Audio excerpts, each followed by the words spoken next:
I'm going to go ahead and ask staff to get us started here on the text side. As they do that, let the record reflect that it's January 6th, 2026, and we're going to call to order this meeting of the Board of Supervisors. With that, I'm going to turn to, actually, let the record reflect that 3 members of the board are present now, with Supervisor Askew and Alejo joining us shortly. With that, I'm going to turn to council for additions or corrections to this morning's closed session agenda. County Council is asking for 2 urgency add-on items. The first being joining an amicus brief in Watson versus Republican National Committee. In that case, the Fifth Circuit struck down a Mississippi law allowing for ballots to arrive up to 5 days after Election Day, so long as they were postmarked on or before Election Day. The second case is California v. Trump, where the district court enjoined the federal government from unilaterally enforcing documentary proof of citizenship and also from unilaterally acting to prevent states from counting mail ballots that arrive after Election Day. In order to add these 2 items, this board must make a separate finding under Government Code Section 54954.2 that immediate action is necessary and that the need for the action arose after the agenda was posted. I will tell you that I found out last night about the amicus brief opportunities, and the deadline is tomorrow to join. All right. So is there any public comment on the addition of those items to our closed session agenda? I invite folks via Zoom to use the raise hand function, *9 via landline to be recognized. See no hands going up, I'll bring it back. Is there a motion from this board to add those 2 items? Second. Got a motion from Askew, a second from Church. All those in favor signify by saying aye. Aye. Anybody opposed? Okay, so those have been added. With that, we have our regular closed session agenda, which is item 1. And I will ask folks who may have input on those for the Board of Supervisors agenda, 2 items listed there, to go ahead and raise your hand and give us any public comment you may have now. Come on up to the dais, and you've got 2 minutes to share your comments. I don't have the lectern control. I'm wondering if you have that, Supervisor Askew. On the left side of your screen, do you see lectern control for the microphone for the, you got it? Okay, perfect. Good morning. I'm here in regards to the conversation in the closed session in regards to the short-term rental ordinances. I'll start off with, my name's Kevin. I live in Carmel Woods. My story is simple. Dad practiced pediatric cardiology for almost 40 years. His last 25 years were at Stanford Medical Center. And while at Stanford, my parents frequently visited Carmel, and Dad took care of young patients in this community: Fort Ord, Salinas, and Chomp. 43 years ago, my parents bought a property in Carmel Woods. They renovated and expanded in the 1930s cabin, hoping to retire here. Eventually, they bought an adjacent property in foreclosure for rental income. Unfortunately, life, family, and work got in the way. Dad passed over 20 years ago. Mom decided to hold on. For years, she managed both properties with plenty of long-term tenants and sob stories going along with them: unpaid rent, damages, and other issues. Mom's 92 now. Several neighbors suggested, didn't expect this. Several neighbors suggested we pivot to short-term rentals. 2 years ago, we switched. The income has allowed me to live here with the flexibility to help take care of my mom and the properties. We personally greet every guest in person. We hire local help for property maintenance. We shop at local stores. We eat and recommend local restaurants. We host travelers around the world. We share our home with people who treat it with care. And now we have supplemental income to help take care of Mom. If STRs are heavily restricted under the current ordinances, or banned outright, as some suggest, will likely have to sell. Just so some developer can come in, demo the properties, and build to the maximum square footage. The same recipe we've all seen around the neighborhoods. Thank you. We're at time. Okay, thank you. All right, I see no one else in the room. I do have a hand up via Zoom. Lowell, iPhone. Lowell will give you the ability to unmute yourself, and you'll have 2 minutes. Am I unmuted? Oh, we can hear you. Okay. I'm also here to speak about I'm assuming that this idea to ban short-term rentals in unincorporated Monterey County. I am part of MCVRA. We worked with the county for a number of years to try and come up with a fair and balanced ordinance, which our organization supports. Instead of listening to the things that we had to say and the input that we gave through that process, the County of Monterey decided to implement an ordinance that was unfair and unworkable for our membership. And I'm assuming that this idea to completely ban short-term rentals in unincorporated Monterey County, which is probably one of the most important tourist-serving designations in the United States, is really beyond belief. This is to me it's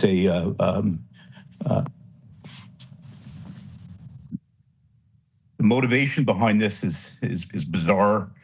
We've demonstrated that things like nuisances and et cetera, that were affordable housing are not something that short-term rentals can help provide. I'm in Big Sur.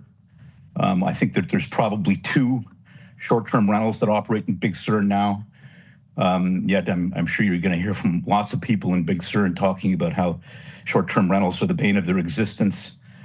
I urge the Board of Supervisors to abandon this idea that you should be banning short-term rentals in Monterey County, and instead sit down with MCVRA and negotiate a settlement to the situation, something that works for everyone. We certainly have recommended some changes to the ordinance that would be workable for us and workable for you. Thank you. We're at time. Thank you. All right, I don't see any other hands up via Zoom. No more in room. So we'll close public comment on our closed session items. With that, the board will recess. The Board of Supervisors will recess for closed session agenda items. At this time, I'm going to open the meeting of the Board of Supervisors of the Monterey County Water Resources Agency, calling to order. Let the record reflect that all members are present. I'll turn to council to see if there's any additions or corrections to this closed session. No additions or corrections. All right, seeing none, we do have one item on this particular agenda. I'm going to see if there's any public input on item 1 on the Board of Supervisors of the Water Resource Agency's closed session agenda. Seeing nobody coming forward in the room, no hands up via Zoom, we'll go ahead and close the public comment on this portion, and the board will recess to closed session for the Water Resource Agency as well. We will be back in the room at 10:30.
Por favor, hablar lenta y suficientemente fuerte para que yo lo escuche.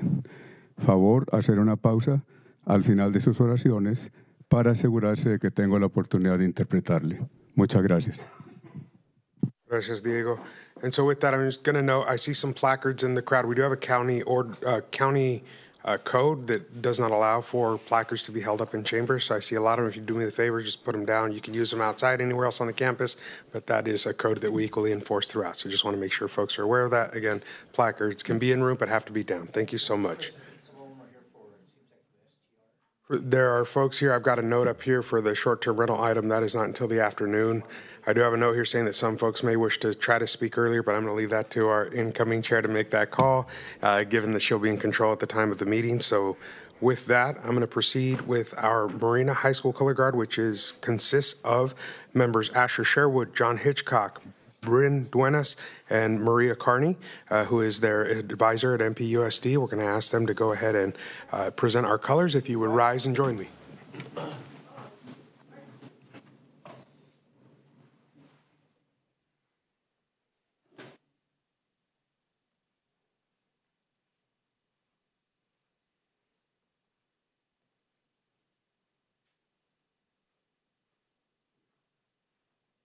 Mark time. March. Left turn. March.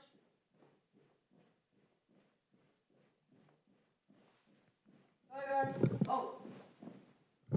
Reset. Mark. All right. At this time, I'm going to ask if Sienna Grant would come forward and honor us by sharing the national anthem.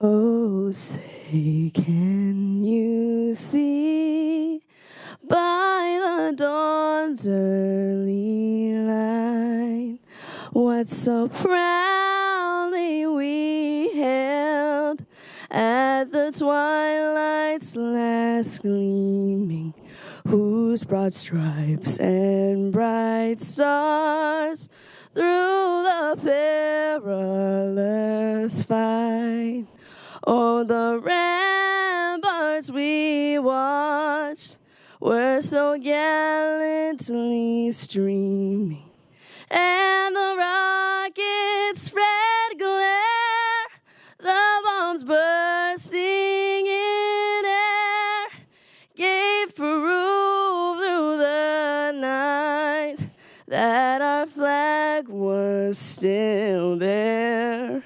Oh, say does that star-spangled banner yet wave o'er the land of the free and the home of the brave?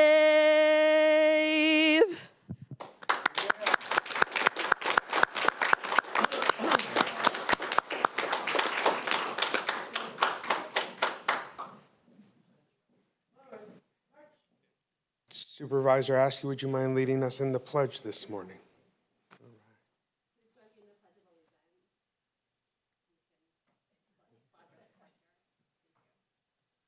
Allegiance to the flag of the United States of America and to the republic for which it stands, one nation, under God, indivisible, with liberty and justice for all.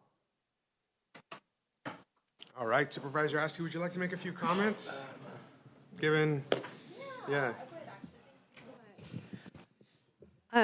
just want to say it's an honor to have our students from Marina High School here with us today. And Serena, thank you so much for starting us off. New year, 2026. We just wanted to make sure that we were inviting students back into the chambers again. growing up here in Monterey County, like so many of us did, these weren't chambers that I ever came into. And it's important to me that we continue to bring our young people into these rooms because these rooms belong to you. And we want to make sure that you know that you belong here and that the reason that we're doing the work that we do here in these chambers every day, every week, is because of the future that we want to create for you. So thank you for being here. Thank you for spending your morning with us. And to our Marina High School students who just graced us with the ROTC Honor Guard, we're so proud of you and really excited about the future and hope that you choose to come back and work with us in local government. So thank you for being with us today. One more round of applause.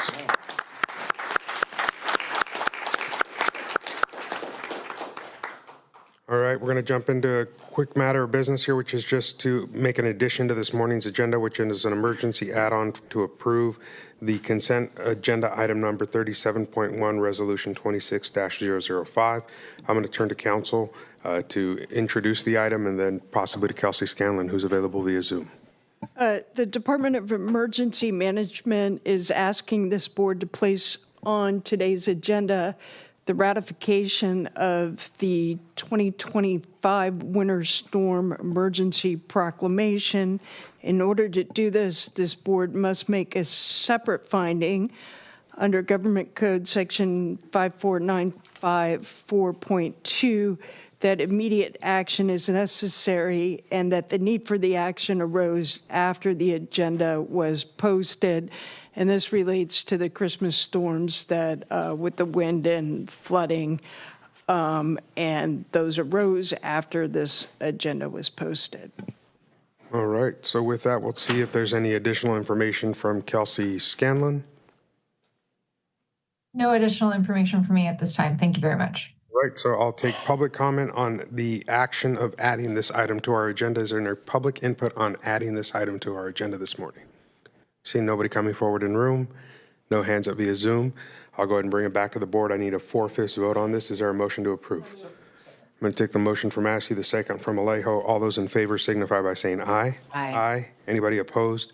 The motion carries. Again, that's been added to our consent agenda for later this morning. At this time, I'm going to turn to the clerk to see if there's any additions or corrections in addition to that by our clerk this morning to our agenda. Yes, there's one correction to that item, which is item number 37.1, which was just added under the consent agenda item for the Department of Emergency Management. We have received a revised attachments A and B for that matter. Thank you. No additional action needed for that. Given the motion we just took at this time, we're at nominations for the position of chair and vice chair here for the Board of Supervisors for this year. I'll open it up at this point to the public, see if there's any public input on this item. Seeing none, seeing no hands up via Zoom, I will close public comment, bring it back. Is there a nomination from the board? Supervisor Church. Yeah, I would nominate for chair Supervisor Askew and for vice chair Supervisor Daniels. There's a motion. Is there a second? I've got a second from Supervisor Alejo. All those in favor signify by saying aye. Aye. Anybody opposed? The motion carries. And with that, we'll switch seats.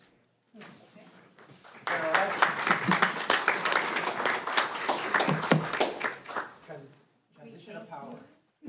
Clean, smooth, no fighting. Full corner.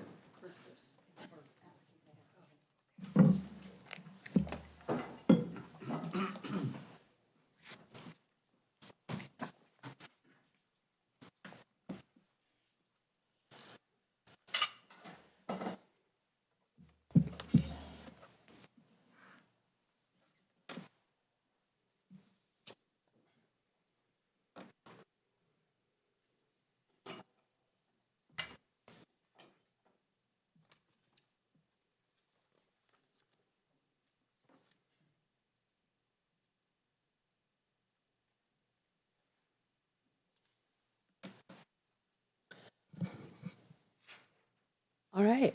I think I have, before we move right along, I think we got something for Chris to appreciate Supervisor Lopez for your time serving as our chair over the past year.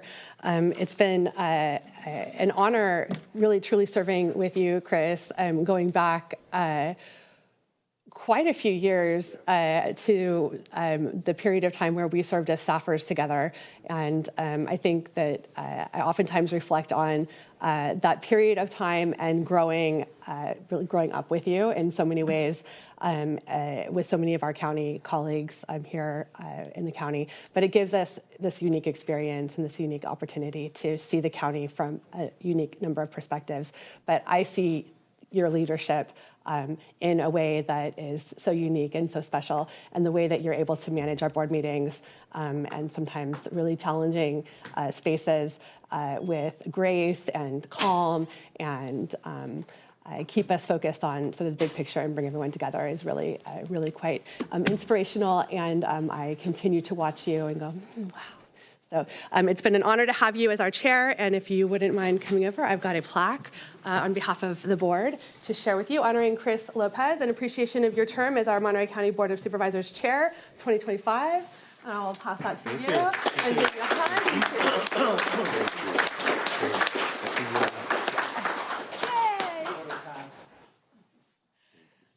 One more? One more, okay. Are we centered enough so Nick doesn't get mad?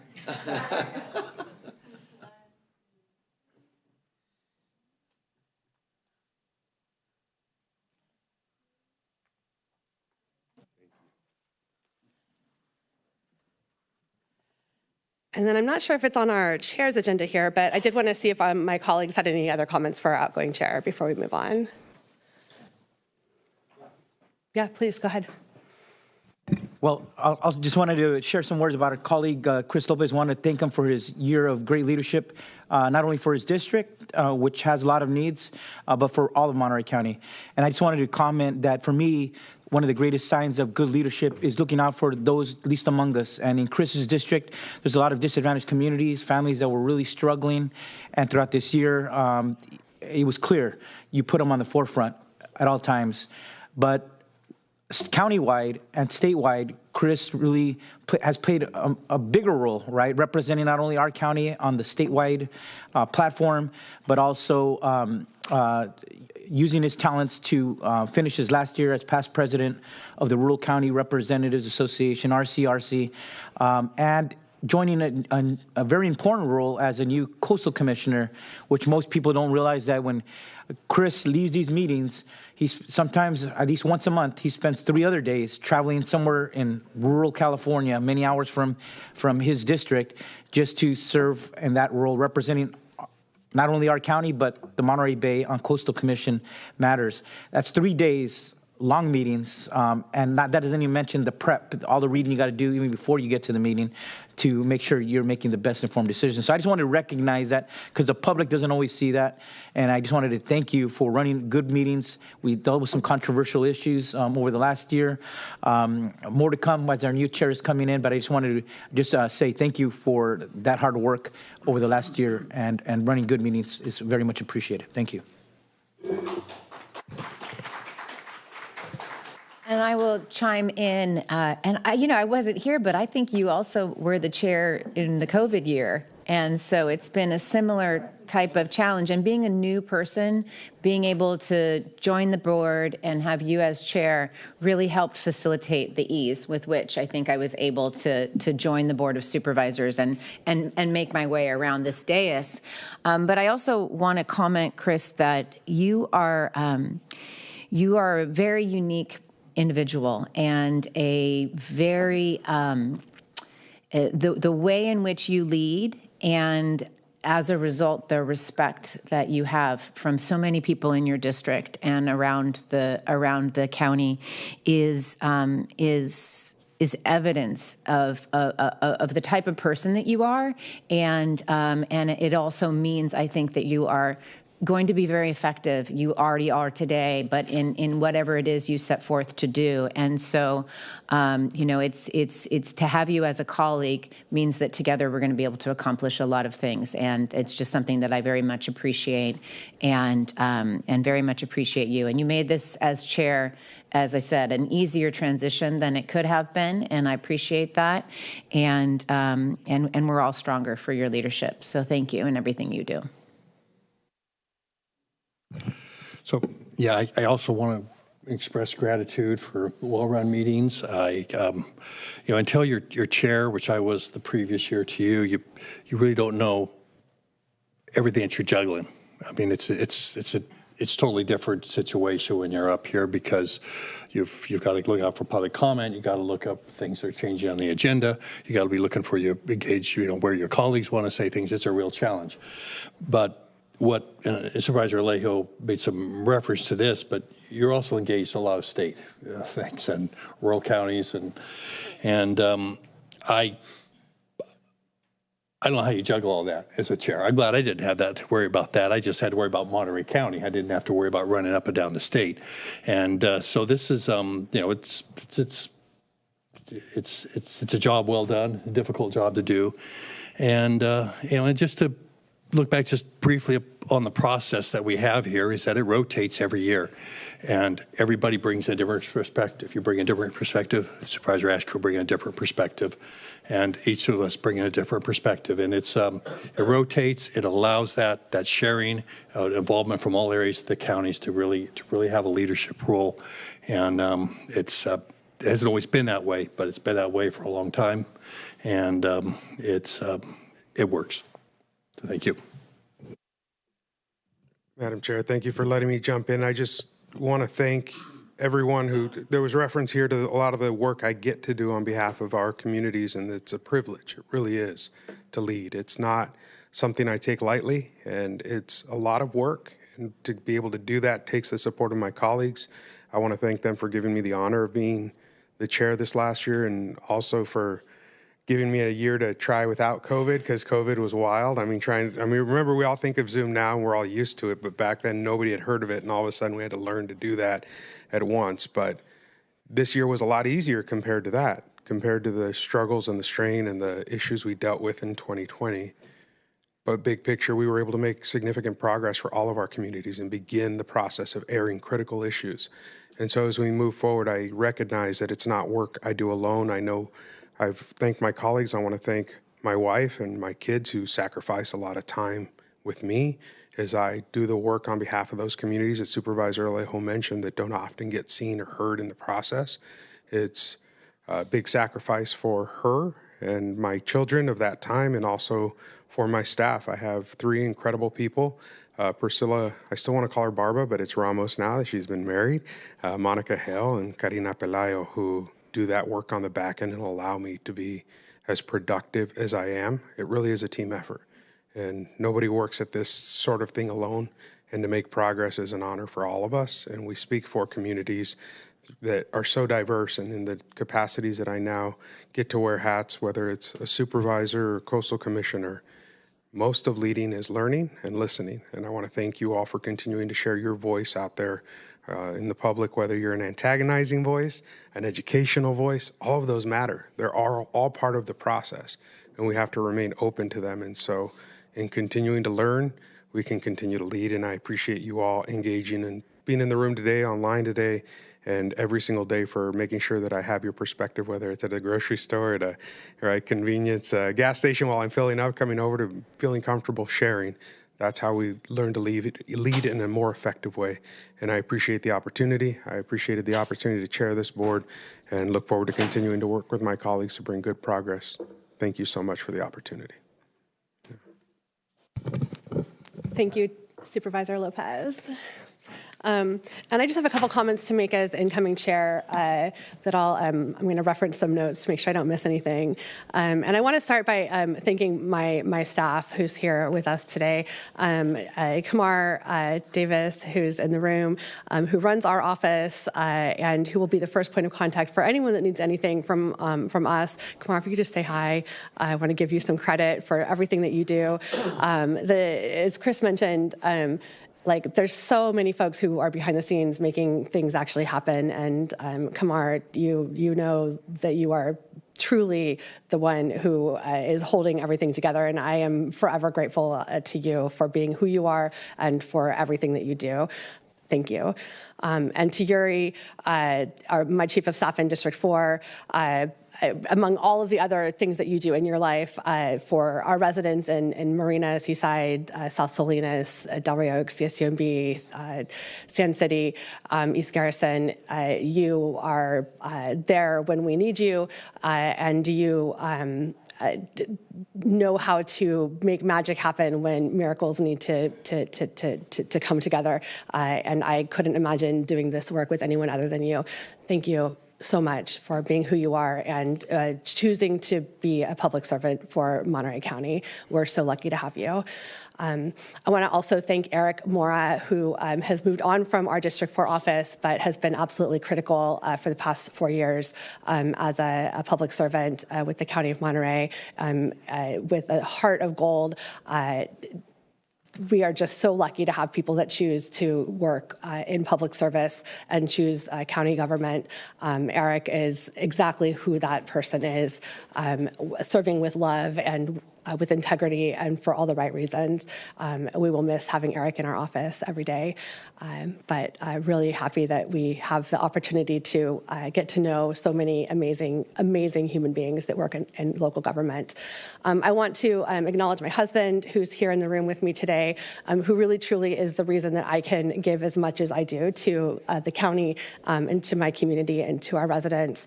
I love you. Thank you for all of the sacrifices that you make for me and for our family so that I can give as much as I do. I wouldn't be able to be here without you, so thank you.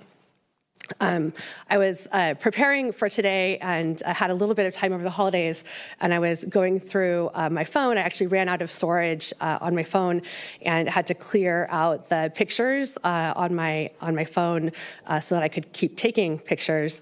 And so I was scrolling through 5 years worth of photos and videos, trying to delete old memories that I didn't need anymore. And it was actually striking the past 5 years, to be face to face with these pictures and videos. It was honestly a little bit of PTSD, realizing what all has transpired over the past 5 years. And I was struck by just how much has happened and how far we've come from where we sat 5 years ago. 5 years ago, I was sworn into office on this board in our back room because we were in lockdown on COVID. We've faced unprecedented times of COVID, of fires, of floods, of leadership transitions, significant leadership transitions. I'd taken a selfie when I still served on the school board just after we'd voted to close schools. I was crying. We didn't have any direction from the state about what we were doing. I was in a closet that had been converted into a tiny office, navigating the uncertainty with my own family while continuing to show up for our community. There were screenshots of text messages from members of the community who were calling and texting and asking for assistance for how to take care of themselves. It was just these little snippets of time that were captured on my phone. I had screenshotted tweets from the governor about new public health guidance that the county was expected to implement, but we hadn't. No one had told us about it, so we were just reading about it via tweet. At the same time, the public was getting information. These were all, pictures that I had kept on my phone. But through all of it, we showed up, and our county staff showed up exceptionally. Roderick and social services staff showed up every day, whether it was remotely from their home offices. It was really incredible to reflect back and to think about the ways in which we adapted and the resilience in which local government and local businesses and families and schools arose to the challenges in front of us. We've welcomed new leadership here in the county at across departments. At our CAO, Sonia De La Rosa, has been an absolute delight to work with here at the county. We've made intentional choices to take care of our county family by little things, from eliminating library fines to removing day use fees at our county parks. We've updated leave policies to ensure that county employees who needed time off to care for their families weren't penalized for doing so. We kept investing in the arts through it all. And just last year, the county voters chose to double down on our investments in infrastructure with the choice to vote for Measure AA. And I want to make it clear that we're not blind to the very real challenges that face our residents. Housing costs are out of control for those who don't have long-term housing ownership. Food prices are overwhelming. Childcare costs are more than what it costs to go to college for many families. Healthcare costs are going to force many into untenable choices. Transportation costs, I don't even know where to begin to acknowledge that the reality of these basic expenses is a daily struggle, just doesn't begin to communicate the reality that so many of our families and our seniors are facing on a day-to-day basis. And our responsibility, the responsibility that I feel and the weight that I carry every day sitting here and doing this work, is to use our local tools and the resources that we have at the county to improve the quality of life where we can, when we can, and to advocate relentlessly at the state and federal government for support for our communities, the support that they deserve. And we're going to do that. We've been doing that, and we're going to keep doing that. And I know that, Luis, you do that at CSAC. I know that, Kate, you do that with your connections at the state. I know, Chris, you're doing that at RCRC. You're doing that at the coastal. Like, we're all doing that in every single place that we sit. And we're going to keep doing it together. And it's one of those things where every time I have the opportunity to reflect, I know we don't agree about everything all the time, but I couldn't imagine serving with a different group of people. The big issues we are so aligned on, and we are so clear about our values, and we are so clear about standing firmly together with the people of this county. It's an honor to sit on this dais, and it's an honor to sit as chair this year, and I look forward to doing everything we can to do right by our residents and to honor and represent the workforce of Monterey County so that we can improve every single bit of quality of life that we can for our residents, because that's what we're here to do. So thank you for the chance to spend a little time sharing my thoughts, and I look forward to moving our meetings along, keeping us focused, keeping us on track. But thank you for the chance to be here, and really, it truly is an honor, Kate, to serve with you. Luis, it's an honor to sit on this dais with you. Chris, honor to work with you. And Glenn, I absolutely appreciate having you as a colleague. Thank you.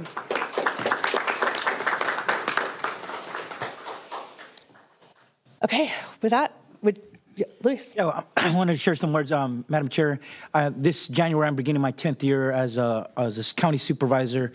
I think I got most years out of our colleagues on the board, and it's my 18th year in politics overall. But I just wanted to recognize that serving in the role as a chair, it's not just running our meeting, but it's really representing the county on a lot of matters, whether it's good moments or the most challenging moments. For this next year, you will be that person representing this board on our county, signing off on letters that we send on behalf of our residents on a wide range of important policy and budgetary matters. It's additional time and efforts, meetings. But I think what's important is that people in this process that we have, we rotate this leadership role, but for our constituents, the residents of District 4 to be able to see their elected county supervisor to serve in this leadership role for this year, I think it really means a lot to the youth, to the families, to the communities in District 4, but also countywide as well. So I just wanted to say thank you, and I think I wanted to recognize our board that I think we agree on most matters. There's a few where you have disagreements, but we're always respectful towards each other, and you don't always see that in all boards or city councils or school boards. This board is intentional about respectfully disagreeing when that happens, but as you acknowledged, we mostly agree on a lot of good on behalf of the people of Monterey County. So I look forward to your leadership again this role, and I just wanted to acknowledge that and let people know how important this role is for this coming year. Thank you. Thank you. All right. Chris. Yeah, I just want to state that leaning on the incredible staff at the clerk's office, I forgot to thank them. As you come into your chair, you're so critical. And so thank you, Val, and thank you to everyone who supports the chair. And as you go into this year, Wendy, I just want to echo the comments you made earlier. It's important that we each represent the communities that we have been elected by, but more importantly, in our own way, we all represent the county as a whole. And it's been an honor to grow up with you here at the county in our own way. And I know that we don't always see the world through the same lens, but I'm so excited for this year of your leadership and to see all the issues that you're going to bring forward to us in their unique light. And I just appreciate so much the perspective and the advocacy that you bring for your community, and to see you do that from the center of the dais this year is going to be very exciting. So thank you so much for being willing to step into this role, not just as chair, but as a supervisor, and take on the challenges that we all face as a county on behalf of your constituency and all of our constituencies this year. But congratulations. Thank you. Thank you. All right. With that, we've got business to do. So let's move right along. Thank you all so much. And we can move along to our ceremonial resolutions today. We have one ceremonial resolution. It's not being presented. It's a resolution commending Commander Jose Mendoza upon his retirement. Is there any public comment on this resolution? Second. And I'm not seeing any public comment online either. So we have a motion from Alejo, a second from Lopez. All in favor? Aye. Aye. Any opposed? None. All right, motion approved. We'll move on to appointments. We have items 3 through 9. Is there any public comment on our appointments today? I'm not seeing any hands raised online. No one in the dais. Motion from Alejo. Second from Church. All in favor? Aye. Any opposed? None. Appointments approved. We'll move on to our consent calendar. We have consent items number 21 through 38, including item 37.1. Any public comment on our consent calendar? If you're online, please raise your hand. And thank you, Valerie, for that's a really big screen you've got there. I'm really impressed. Seeing no one, no public comment for consent calendar today. Happy to entertain a motion or poll comment. 33, I just have a little something with 33. 33. All right, we'll do any other items to pull? Nope. Okay, we'll do comment on 33. Yeah, I can do a comment and maybe just a slight suggestion for some emphasis on there. 33 is to add a seventh position to the Parks Commission. It has only 6 members. 6 members, it's hard to get a quorum. You have to have 4 people. You have 7 members, you still have to have 4 people. So we've had I'm on the Parks Commission. It's been a problem. So this is to add somebody with some recreational parks experience.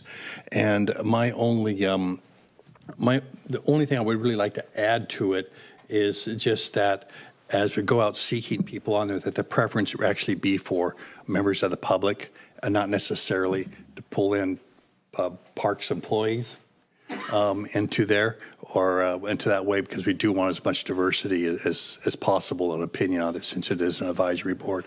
So that would be my only clarification I'd like to try to make on that, and that it and I'm not saying if make that unilateral, because that may be the only time we can find somebody maybe the fit would be worthwhile, but I would make it that the preference be a member of the public. So I think that's actually item 38. That's 38? I thought it was 33. 33 is a Xerox machine. But Oh, no, I guess not then. It's 38. I wrote down the wrong number. Can't tell my 3s from my 8s. Okay. And so are you asking to change the language for the bylaw change? I just would like to add in that that Or just an the preference intent. for the position, that the intent be for a member of the public. Okay, is Brian Flores with us online by chance? Yes, Chair, I'm here. And the comment, does that align with the language within the bylaw resolution change? We can confer with council on the appropriate language and way to write that into the bylaws, and I will check with council to see if we need to return back to the board or if we can just move forward with the change as amended. My suggestion would be to approve the consent with an amendment to number 38 to emphasize that the at-large member come from the general public. That fits for me. Sounds good. So that it come Thank from you, the public, Supervisor. there'd be a preference to a member of the A public. preference, I'm Yeah, so sorry. to Yeah. be clear, if it's with preference, then. preference, I'm good with it, and we'll make that motion as stated by council for the full consent agenda with 38 with the amendment. Okay, so we have a motion from Lopez, a second from Alejo to approve the consent calendar with item 38 amended to reflect a preference for a member of the public as the at-large member. Is that clear? Okay. All in favor? Aye. Aye. Any opposed? None? All right. We've got our consent calendar approved. We are now going to move to general public comment. And I do have my note here about so typically general public comment would be for items that are not otherwise listed on the agenda. We do have short-term rentals on the agenda this afternoon.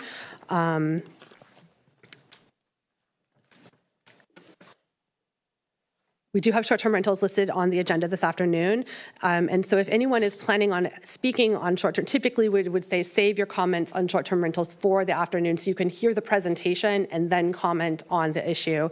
But I do understand in the sake of people having life to live and needing to get your comments made, I would, and because we have time on our calendar, I think, to allow for comments this morning. If there are those who would like to make brief comments this morning and not make comment this afternoon, I'm going to go ahead and allow comments to be made this morning. But if you make comment this morning, you will not also be allowed to make comment this afternoon. So we're going to go ahead and open it up to general public comment. And we're going to do, we do typically a minute and a half per public comment. We will be breaking at noon for lunch. And we do have another item on the agenda to get to this morning. So we could just have people line up so we can move right through public comment. We're going to start in chambers and then we'll move to online. If you're online and would like to make public comment, if you could raise your hand now so that we can monitor how many public comment folks we have. But if you're able to participate in public comment for short-term rentals in the afternoon, I would encourage you to wait until the afternoon so that you can be a part of the afternoon discussion and hear the presentation so that your comments are in context with the presentation that will be made. So only make public comment on short-term rentals this morning if you're unable to participate in the afternoon conversation. Is that clear? Thank you. Okay, we'll open it up for public comment on items not otherwise on today's agenda. Thank you. And then we'll go ahead and Sorry, is turn the mic on. Thank you. Is it on? Okay. I'm speaking for the people that have to leave. So Great. that they're just the people that can stand up if right here. Good morning. Yeah, thank you. Members of the Board of Supervisors and fellow residents and visitors. I'm a small business owner in Carmel Valley and retired firefighter paramedic of 29 years. I'm here today in favor of the balanced STR ordinance with the employees that I employ that are here that have to leave to go to work. That's why we're doing this now. I'm also here today to represent the people we employ and all the other businesses that employ people in our industry, thousands of local jobs. I don't want to be the one who tells them they don't have a job. So remember, your decisions on a balanced ordinance could force people with 20 years plus years in Monterey to leave and become homeless or have to go to another area because they can't afford their mortgage or rent. Please remember this choice to help keep jobs in Monterey. Please stand up for people that will have to leave due to loss of income because they won't be able to pay their mortgage or rent, food for their kids, and education for their children. These are also the neighbors of Monterey County. These people also pay taxes and deserve to be accounted for and considered. I know there's the homelessness or lack of units. I understand that. We have 147,000 units and only 1,500 short-term rentals, so it's about 1%. But I think there's a solution to that and a balance, and that is the TOT, the Transit Occupants Tax, should go for building low-income housing to balance that. Why don't we use the income that comes from that to do that? Thank you for allowing me to speak on behalf of the people of Monterey and that are hard workers and need jobs. Thank you for your time today and considerations. Thank you. Thank you.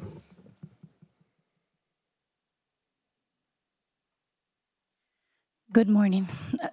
I want to start thanking you because you people are amazing. The time that you put to the community has no name what you do, and it's very appreciated for all of us. But I am here also on behalf of our staff. We're a locally owned company that has been in town for 15 years, raised my kids in Marina, and I want to remind you that these are also the neighbors of Monterey. We need to care for these families. We employ about 100 families, and I don't want to be the one that tells them that they don't have. They already struggle with the, ping pong that we're coming off, that they can work, they cannot work, gardeners, staff, cleaners. My husband, we own the company, he's a firefighter, we have his pension, we'll be fine. 29 years of firefighter. But I'm here really for them because I live, like you, I live my children away right now to be here because these people are like family to us and we're really worried about their households and their income. So I just want you to consider that these are also the neighbors of Monterey. Thank you.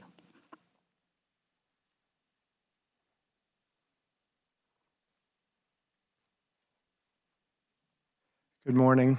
My name is Kyle Morrison, and I am here to support rentals, property rentals, short-term rentals, long-term rentals. A few things that came up this morning, and that was the storms that happened over Christmas time. And if you combine all the rental companies that manage all these properties in Monterey County, we probably had at least 40 to 50 individuals out during those storms, helping repair, literally cutting tree limbs that had fallen in people's driveways, next door neighbors' driveways, on the street, chainsaws out there, lights that had gone, complete blackouts that had gone in, happened in properties. We brought generators over there. So there were probably 40 or 50 people that didn't take staff from the county to help neighbors and help homeowners. Additionally, the whole Monterey County, Monterey Peninsula specifically, is such a unique and beautiful spot in the world. And it pulls people from around the world, not just the United States, not just California, but families from around the world get to experience the Monterey Peninsula and the county of Monterey, unlike they could do in a hotel. Thank you. Okay, thank you. Thank you. Anyone else in chambers for public comment? This would be the time.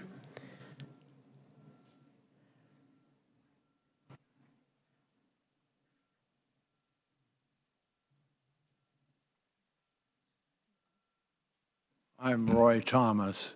I have a house here in Monterey, in Carmel, but the process appears to forget that the state wants the people of the state access to their beaches, access to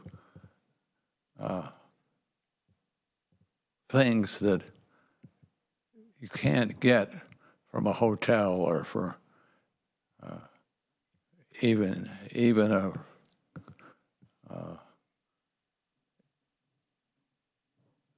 when Granny comes to visit and entertain each member of the family that came to our house, there's only two or three people that are renting it, but the family members that like grandma's stew always come, and they enjoy the access to the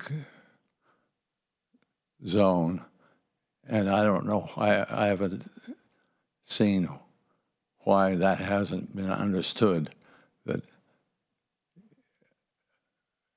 when you have a big family, you want them to be able to come and visit you down here and enjoy the views and everything. So I think nothing else other than short-term rental can satisfy that. And they haven't been discussed. We're out of time. Thank you. This is my wife. Okay, I'm next here. Thank you. Good morning, supervisors. Thank you for this opportunity to speak with you. My husband and I are longtime owners, residents, and over the past several years, we have done everything the county has asked us to, and we have spent thousands of dollars upgrading my home for the homestay requirements, following the rules as they are evolving. At this time, I'm the caregiver of my husband. He has Parkinson's disease, and we were hoping to continue our business to help us out in our retirement. Thank you. Thank you for your comments, and thank you all for being here this morning. We're going to move online for public comment. We have 3 hands raised. This would be the time to raise your hand if you have general public comment. We're going to go to the 3 hands that are raised. We'll start with Christian Schneider, then to phone number ending in 837. Good morning. Can you hear me okay? We can hear you. You're online, Christian. Thanks for joining us. Great. Thank you. First comment would be that I'm a little disappointed that you've reduced public participation by 25%. And, you have the option of giving 2-minute public comment, and you've chosen 1:30. The second is that you started out by directing people what they can and cannot do in public comment and excluding them from participating later in the afternoon if they participated in this section. That's not correct either. Public comment is public comment. It's a conversation with our supervisors. So if these people want to come back and make comment now and then come back later, they are perfectly able to do so. My next comment has to do with the FPPC, and yeah, I guess it deserves a smug smile. You've spent, I don't know, about a year now. You've been under investigation. What exactly have you done? And I'm going to ask you, Representative Askew, are you going to focus on, or at least allow for people to make recusals when they're obviously disbarred from voting on a subject? Are you going to enforce the proper rules of a meeting, or is it going to be the same old, same old? Are you going to go back and look at the problems you actually created and create fixes, or are you just going to continue to support county employees and harm the public? That's my comment for today. Thank you. Thank you for your comments. Next up, we have phone number ending in 837, followed by phone number ending in 705. And then those are the end of public comment. Thank you. Hi, this is Brian Rosen speaking here today. And I would just really, I think a lot of people would appreciate it if you would do a resolution encouraging Congressman Panetta to support peace in the world and not the military-industrial complex, and certainly not the genocide of the Palestinian people, which he is supporting and making it possible, because Congress has to approve the funding, and he keeps approving more funding for unconditional money to slaughter that Israel, the government of Israel, not the Jewish people, but the government is slaughtering wonderful women and children and people of all kinds who are Palestinians, even Christian Palestinians. And I don't think we should give unconditional money to anybody. We should be a neutral person, body over there that does not tolerate violence by anybody. But this is what happened to the Native Americans. And that's they have the whole Hamas thing. That's like they did with the Native Americans. They slaughtered a bunch of white people and they were brutal. And, there's always good people and bad people in every group, but you can't give collective punishment to these people, because so many of them are innocent and wonderful people, and they're having children becoming amputated or having their lives snuffed out. So it would be wonderful. This is maybe why we have Trump and so much bad karma, what our government has been doing for so long.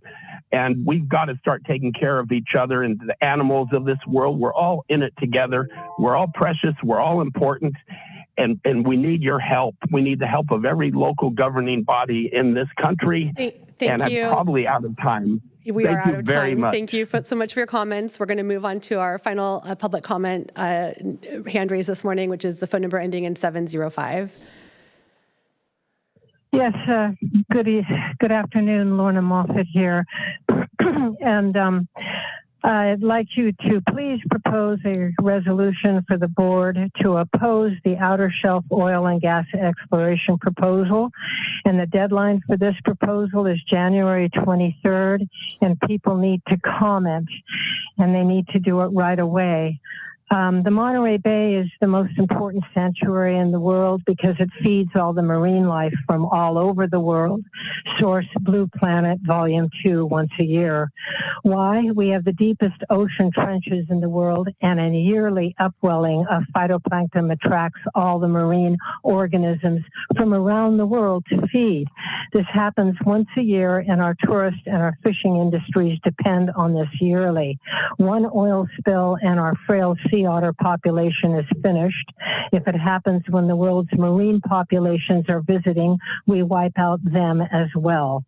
So I need you to have a resolution to show the government that we do not want this urgently. Thank you.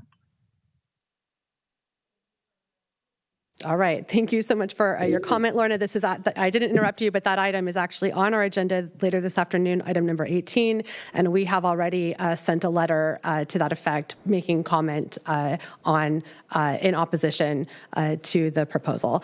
So thank you for your comments. We are moving on from general public comment. We appreciate everyone being present with us today and appreciate the flexibility. Thank you for your comments.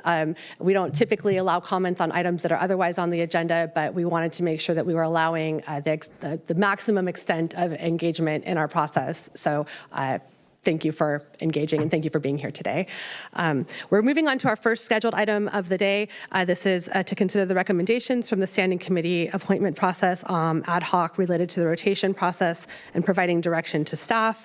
We have it's listed as a 30-minute presentation from Nick Chulos, our Assistant Chief County Administrative Officer, and Karina Bakovich on this item.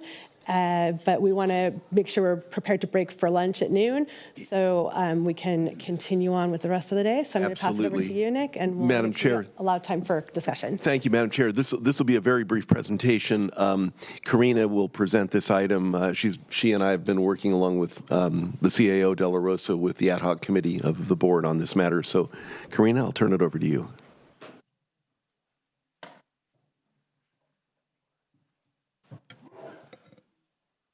Good morning, board members. Karina Bokanovich with the County Administrative Office, and with me today is Claudia Escalante, also with the Administrative Office. Earlier this year, the board discussed developing a more randomized rotation schedule for standing committees. Thus, Supervisor Church and Daniels were appointed to an ad hoc committee to review the current process and to bring forward recommendations. Go ahead, next screen. The ad hoc committee met several times and developed the revised standing committee rotation process that is shown on your screen. I did want to clarify that the rotation piece itself was developed, the scheduling piece itself was developed by the ad hoc committee, and the committees themselves were plugged in by staff. by alphabetical order based on category. So under the current proposal, supervisors would serve 2-year committee terms over a 10-year cycle. The schedule includes 3 appointment types, which include rotating appointments, where both seats rotate among districts, fixed rotating appointments with 1 fixed seat and 1 rotating seat following the existing sequence, and fixed appointments which would remain unchanged. The model maintains flexibility, allowing supervisors at the start of a rotation term to delegate or reassign a committee seat to another supervisor subject to board approval without altering the overall sequence or the rotation itself. The recommended action today is for the board to consider the ad hoc committee's recommendation and provide direction to staff. And if approved, the rotation schedule will return on January 27th for board ratification as part of the 2026 board assignments.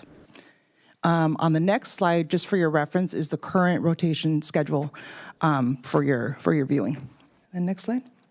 And that completes staff's presentation. The ad hoc committee members are present if any questions should arise. Thanks. Right, fantastic, thank you. And I'm going to pass it over to the committee members for some initial comments. Yeah, go ahead. Sure. Karina, you give too much credit to the committee for designing this, because this, the formula put together on this, it was really difficult to try to find something, because the current process, while good, it doesn't allow a variety of supervisors being on committees. It tends to be the same supervisors on the same committee. And as I sort of mentioned a little bit when we were talking about with chairs, is that each of us brings a different perspective in. So we felt there really needed to be something to be done to try to have different, working relationships and as much variety as possible. I tried to work on something here to develop this for a long time and couldn't come up with anything. So, really the credit for this that really spreads it out equally and yet still allows us to make some changes really rests with Supervisor Daniels' husband, who comes up with is really a genius formula here. And that's, I think achieves the purpose onto this. When I look at this here in the first year, and the way it comes down, I'm thinking, well, there might be a couple things I want to maybe change on this myself, because we're kind of melding here between the past and the present, and we're willing to do as we get into discussion here on trading a couple of these. But I did just want to add this in. This is really great work by Supervisor Daniels' husband Dan Kearse on putting this together. I think I'll have to jump in on that fact then. I want to be really clear that what we brought to the table was the desire to clean up one of the challenges that just the way it had been randomized prior meant that on a regular basis, certain supervisors were sitting with the same supervisor in the various committees as they moved through the rotation. And so what we were trying to achieve over the course of these 2-year terms over a 5-year period is that the pairings would be more, we would be paired with more supervisors in those terms, and we were also trying to create some equity in the timing that you got to sit on a regular committee, right? It was a 3-year term before we moved it to a 2-year term, but I also want to be clear that. My husband is very talented in Excel, but again, just to reiterate what you said, this was done without the committee names in it. This was done with an ABCD for every single committee, and then 1, 2, 3, 4, 5 for supervisors, really just trying to come up with something that solved the challenges that Supervisor Church brought to the table. So, not even ChatGPT could do a good job. So this was I think done just with formulas on Excel, and it I think achieves the goal we're trying to set here. So thank you. So just to be clear, staff, the second page, the second chart is what we would have normally done with the previous formula, and this now is creating a 2-year kind of position for some of these committees because it lays it out 26, 27. It gives that 2-year continuity, which I think is good too, right? Okay, so I just wanted to be clear because the second one wasn't attached to on the agenda. This one was. It just created some confusion because for me, it was definitely, there was a difference there. But the one I actually reviewed and saw, which is on the screen now, is one that I favored. So thank you for the clarity. Thank you. Supervisor Lopez, any comments? I'm good. I'm willing to try it. I mean, we've been iterating on this thing forever, and I agree with the challenges that have been outlined in terms of not having opportunity to serve with more of my colleagues in different capacities. In fact, I don't think Supervisor Alejo and I currently sit on anything together outside of the main board. So some of those challenges, I'm willing to give this a shot and see how it goes.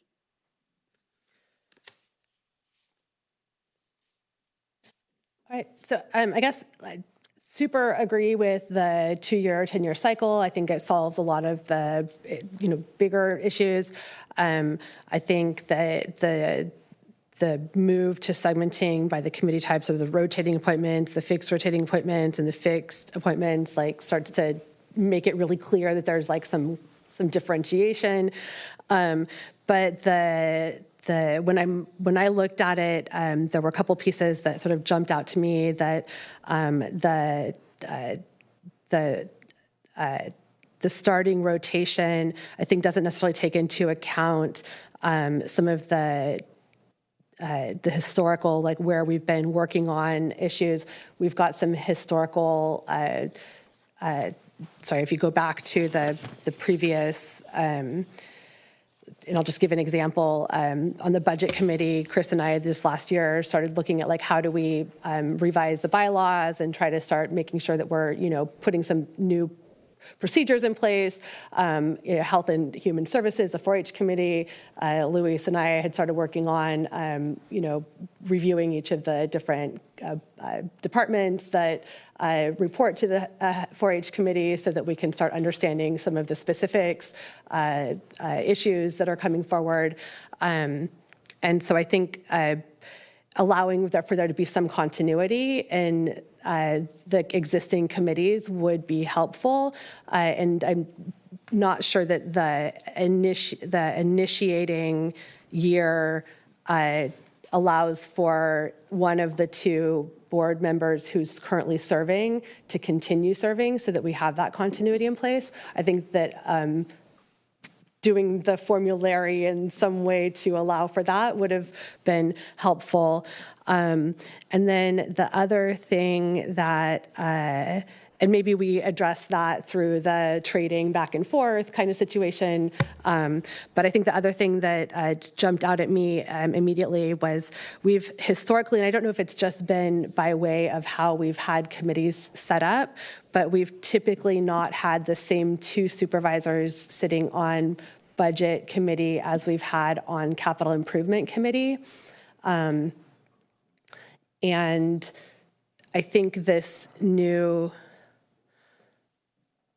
when I was looking at this doesn't separate those 2 out. I don't think that's ever been by design. I think it's just kind of been historically what's happened, because a lot of the same items have gone to both committees. So I think that's something to look at, to think about, if that's something to separate out on purpose. And then the last question that I had was how and where we account for Measure AA committee in this space, if that's going to be an ongoing committee. So those were the questions that I had in looking at it. But generally, I think it makes a lot of sense to have the 2-year, 10-year rotation and agree with the segmentation of committee types. Yeah. So I do think some, trading here in this first year might be helpful. I think I kind of brought up some of those same points that you did on there. I mean, the committees are laid out alphabetically, which is why you have budget and capital. We kind of together there, and I think that's what's creating the problem that you pointed out. So the question would be whether or not that should be moved down to a different spot, could be considered. AA has, we agreed to its own rotational process separate from this. So I think that's why it's not into there and why we didn't address that. But, just going back to the horse trading part here, I mean, there's 2 things on this, and I'll point out where fits out with me a little odd this first, if I look at these 2 years and then look at the 5 years I've been on the board. With this, I will have served on the Equal Opportunity Committee, which I've been on the last 3 years. I would be on it for 5 of 5 years. So I'd be happy to trade off one to that. And also, I was on the Budget Committee the first 2 of the 3 years, only off this last year. So if I go back onto it, I'd be on for 4 or 5, and I'd be willing to trade that off too. I think as you and Supervisor Lopez have talked about, working on some aspects on that. So for my own self, I'd be willing to trade off those for something else. I wouldn't mind having another bite into the economic or the legislative, because I've only been on there for a year. So that's just throwing out a couple preferences. If somebody has any ideas, that they want to trade with, I'm open to. Chair, I think just before we get into that part is, as long as you create a schedule today where everyone has 3, with the exception of one person who has 4, then the schedule can unfold over the subsequent years. So I think it's perfectly okay to do that. It would entail staff to go with the trades and whatever happens with today's, if you choose to do it this way, to just then repopulate, because the formulas are there, the schedule for 2 years from now. And then it would recreate the same thing with the same equity and the same balance in place. So what I'm trying to say is, as long as you get it right this year, whatever folks decide they want to do, what that would do with a formula Excel document like this is it would repopulate the future years to create the equity, right, and the balance. And I guess, yes, but I'm just going to point out, right, so alternative energy and the environment has a different set of authority and power. The Budget Committee, in all fairness, has, and Capital Improvement Committee, like there's a lot of power that sits in the decisions that come to those 2 committees.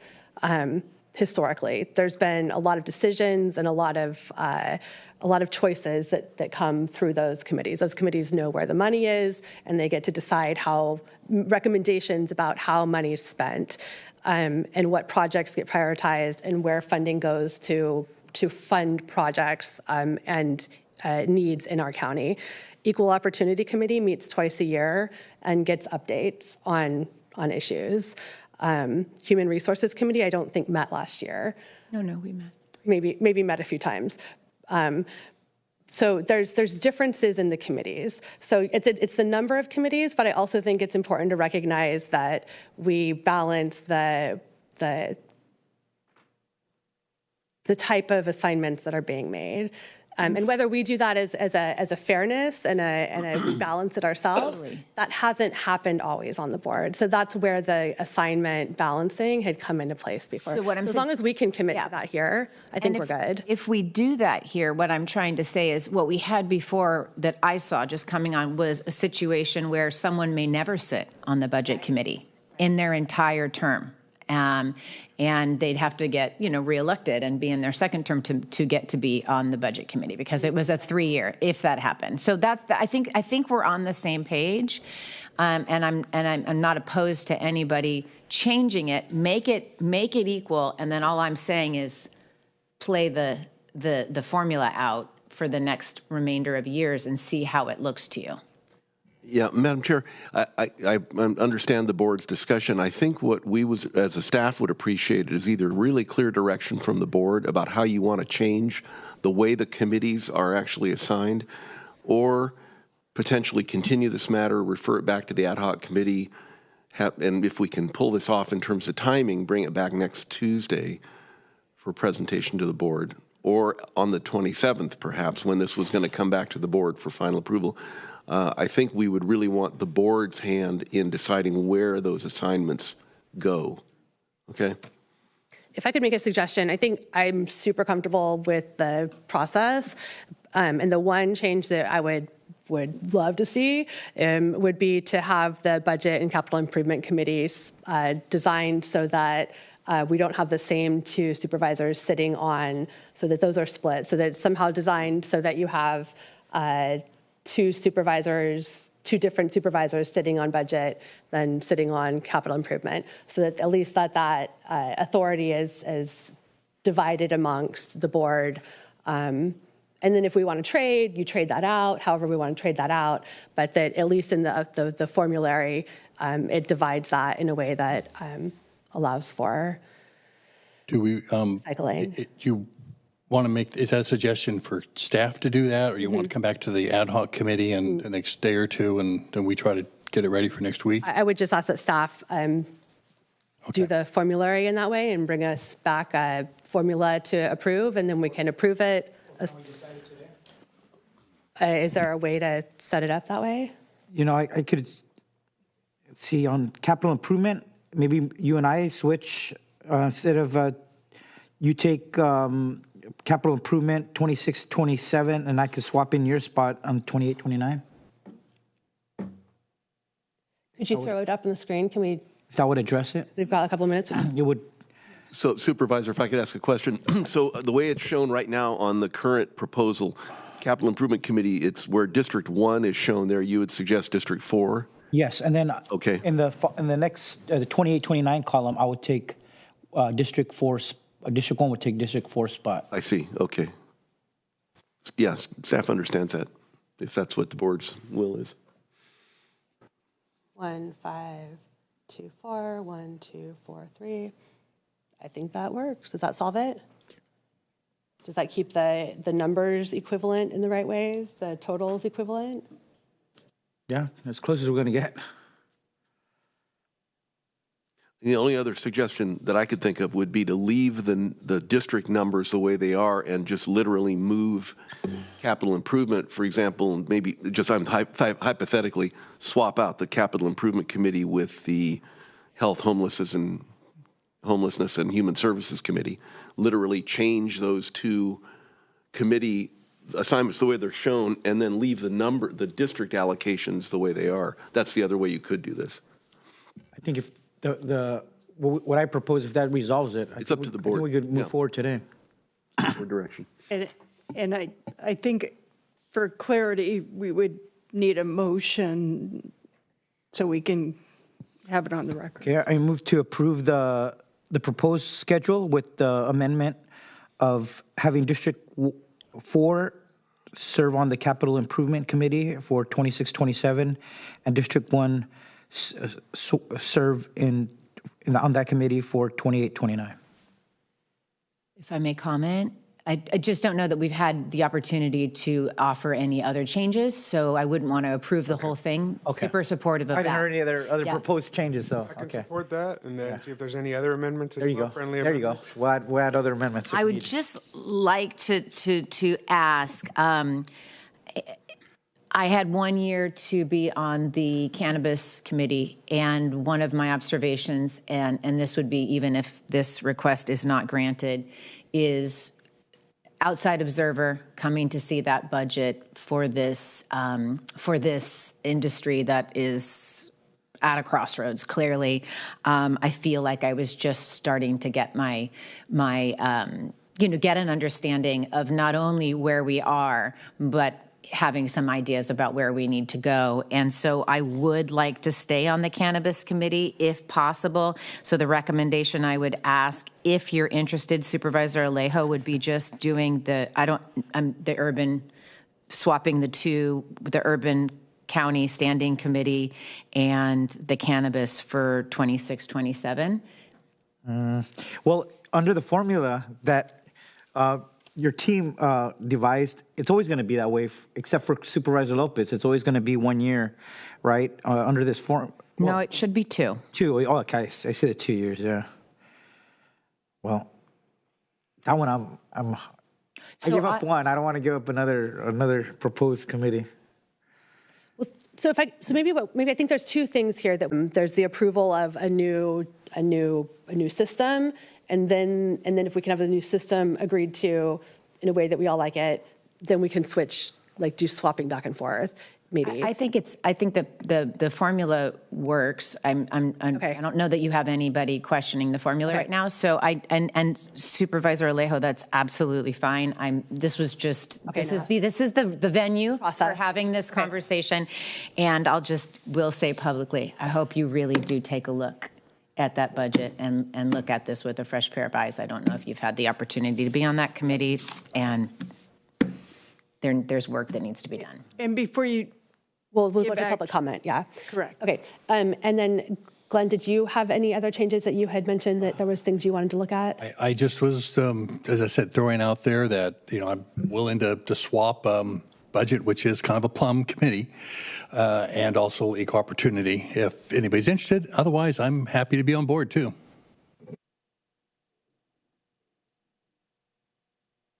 I would be happy to try out equal opportunity, but I don't know that I have anything to swap you with, so.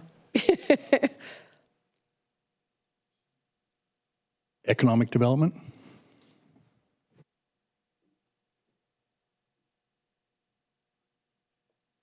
Oh, you've been on economic development before? Would you like to stay on that? I'm just only been on it for 1 year. Okay, I could make that trade with you. Okay. So switching, equal opportunity for economic development, which means districts 2 and 4. Okay. So economic development for the first 2 years would be District 1 and District 2. Equal opportunity would be District 4 and District 3. Correct? Yep. Okay. Chris, anything you want to trade up? I had kind of the same thought, but it was more, I know Supervisor Daniels, I'd heard earlier that there was an interest in at least learning more about the EOO, but it was, again, I don't really have anything that I'm, saying, hey, that's what I like to swap for, but if there was an interest in learning that work a little more, I'm open to switching that out. I think I've been on that 5 years. In the what? The EOO. Equal opportunity. Are you on that? Yeah. Oh, 3. 4 and 3. It's just a general offer if there's interest. All of them are new for me, so I will politely decline and just stay with LEDGE, Housing, Homelessness and Human Services, and the Alternative Energy and the Environment. All right, I will. I've loved sitting with our Health 4-H committee this last year, and I think we've brought a bunch of new information forward. It looks like right now it's District 5 and 2. This last year it was Supervisor Alejo and myself, so it'd be 2 new supervisors. If again, I don't know what I would have to offer to really switch it up, but if there's a desire to switch there, I would love to continue engaging in those conversations if there's interest.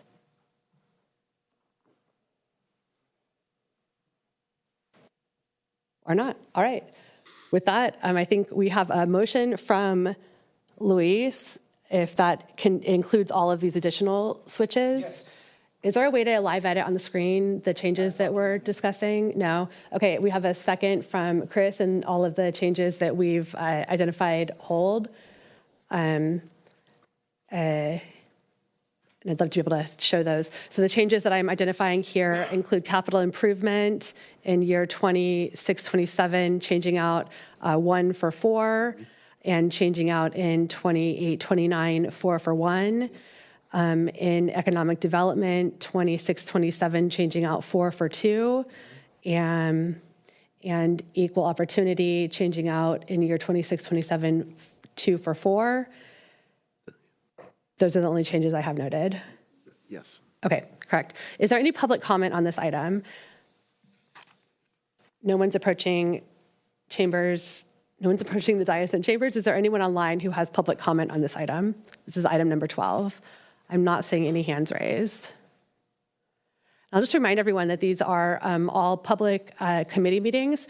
They're open to the public, and anyone who's interested in attending these meetings can find the meeting agendas posted online, and even request to have be added to the distribution list for the agendas so that you know when the meetings are happening. They're all broadcast live on our Zoom system, and we welcome public participation at all of these committee meetings. All right, with that, we'll all in favor? Was there a second? Oh, yeah, we have a motion, a second with changes. Everyone in agreement? All in favor? Aye. Any opposed? All right. Thank you.